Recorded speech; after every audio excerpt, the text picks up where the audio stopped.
Upaya pelestarian sumber daya alam. Simaklah cerita keluarga Beni. Setiap hari, keluarga Beni makan bersama. Setiap anggota keluarga diberi kesempatan untuk mengambil nasi sendiri. Ibu berpesan, ambillah nasi secukupnya. Adik Beni sering tidak menghabiskan nasinya. Alasannya karena ia sudah kenyang. Seringkali ibu mengingatkannya, namun adik Beni belum mau menghabiskannya. Sekarang coba kita bayangkan, bagaimana kalau semua orang seperti adik Beni? Berapa banyak nasi yang terbuang sia-sia? Lalu, berapa banyak sumber daya alam dan energi yang terbuang setiap hari? Apakah keluargamu sudah memanfaatkan makanan dengan baik? Nasi yang kita makan terbuat dari padi yang diolah. Padi sendiri adalah salah satu tumbuhan yang dapat kita manfaatkan sebagai bahan makanan pokok. Karena banyak dikonsumsi oleh masyarakat, tumbuhan padi bisa saja berkurang jumlahnya. Jika padi berkurang, maka kebutuhan masyarakat tidak dapat terpenuhi. Oleh karena itu, petani harus menjaga tumbuhan padi agar tetap lestari. Simaklah video animasi berikut ini.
Kalian telah menyaksikan salah satu upaya pelestarian sumber daya alam agar tetap terjaga ketersediaannya di lingkungan kita.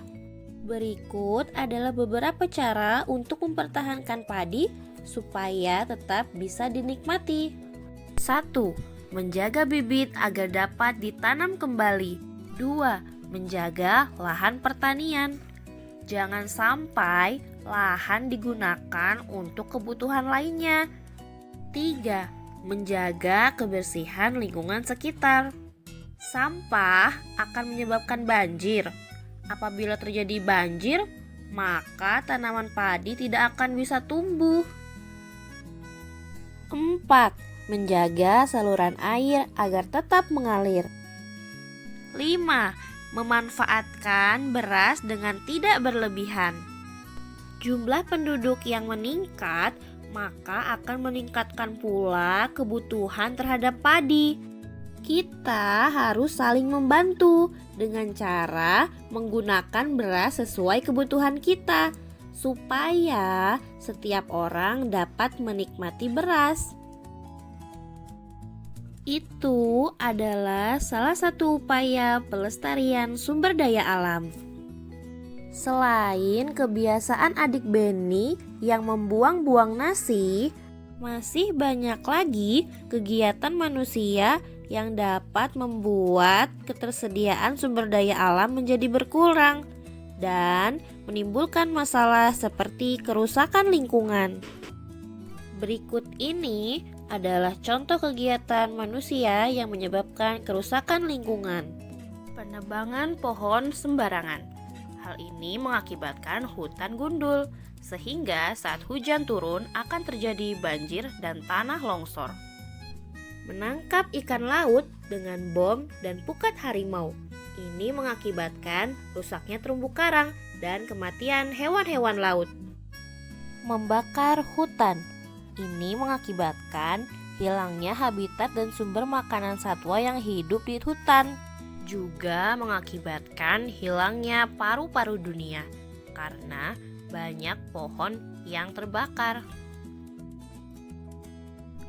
Pohon adalah paru-paru dunia karena pohon menghasilkan oksigen yang diperlukan oleh manusia dan juga hewan.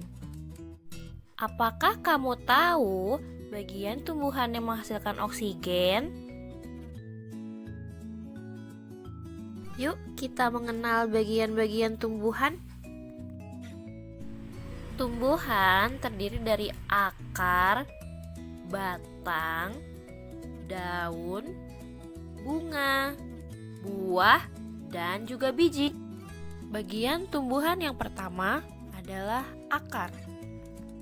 Akar adalah bagian tumbuhan yang ada di dalam tanah, namun beberapa jenis tumbuhan akarnya berada di permukaan tanah. Fungsi akar: 1. Mengokohkan tumbuhan. Jika tumbuhan tidak memiliki akar, maka tumbuhan akan mudah dicabut, mudah tertiup angin, dan juga hanyut terbawa air hujan. 2. Menyerap air dan zat hara dari tanah. 3. Menyimpan cadangan makanan, misalnya pada beberapa tumbuhan umbi-umbian. Jenis-jenis akar. 1. Akar serabut. 2. Akar tunggang. Akar serabut adalah akar yang berbentuk seperti serabut dan berukuran kecil. Akar serabut biasanya dimiliki oleh tumbuhan biji berkeping satu. Contohnya tumbuhan jagung dan juga padi. Akar tunggang terdiri dari satu akar utama yang besar dan beberapa akar lain yang merupakan cabang dari akar besar tersebut. Akar tunggang dimiliki oleh tumbuhan biji berkeping dua seperti pohon mangga dan jambu. Akar dalam bentuk lain, yang pertama ada akar gantung. Akar gantung berfungsi untuk mengambil uap air dari udara, contohnya pada pohon beringin. Selanjutnya, akar nafas. Akar ini berfungsi untuk bernapas dan juga mengeluarkan zat-zat tertentu, contohnya seperti pohon bakau. Bagian tumbuhan yang kedua adalah batang. Batang adalah bagian tumbuhan yang berada di atas tanah. Fungsi batang yang pertama, tempat melekatnya daun, bunga, dan buah. 2. Mengedarkan air dan zat hara yang diserap oleh akar ke daun. Dan yang ketiga, mengedarkan zat makanan hasil fotosintesis ke seluruh bagian tumbuhan. Jenis-jenis batang. 1. Batang berkayu. Batang berkayu memiliki zat kayu atau kambium dan memiliki kandungan air yang sedikit. Contohnya pohon jati dan pohon mangga. 2. Batang basah dan berongga. Batang ini memiliki kandungan air dan udara yang lebih banyak, sehingga bertekstur lunak. Contoh, bayam dan seledri. Bagian tumbuhan yang ketiga adalah daun. Daun adalah bagian tumbuhan yang berbentuk lembaran dan menempel pada batang pohon. Daun mengandung banyak zat warna hijau atau disebut juga dengan klorofil. Fungsi daun adalah tempat berlangsungnya proses fotosintesis, tempat penguapan air, serta alat pernapasan melalui mulut daun yang disebut dengan stomata. Bagian-bagian daun. Dalam daun terdiri atas tangkai daun, pelepah, tulang daun, dan helai daun. Jenis-jenis daun. Daun dibedakan berdasarkan tulang daunnya.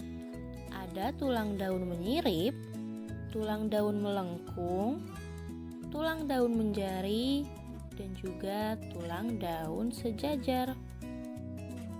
Bagian tumbuhan yang keempat adalah bunga. Bunga merupakan bagian tumbuhan yang sangat cantik dan menempel pada cabang-cabang batang. Fungsi bunga adalah sebagai alat perkembangbiakan tumbuhan biji. Bunga terdiri dari bagian-bagian seperti tangkai bunga, dasar bunga, kelopak, mahkota, kepala sari, benang sari, kepala putik, tangkai putik, dan juga bakal biji. Bagian tumbuhan yang kelima adalah buah. Buah merupakan hasil perkembangan bunga. Fungsi buah adalah melindungi biji dan merupakan cadangan makanan. Bagian tumbuhan yang keenam adalah biji. Biji adalah hasil pembuahan yang terjadi akibat penyerbukan antara serbuk sari pada alat reproduksi jantan atau benang sari dan sel telur dari alat reproduksi betina atau putik. Fungsi biji adalah alat untuk melestarikan jenisnya.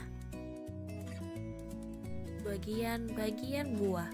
Buah terdiri dari tangkai, kulit, daging, dan biji.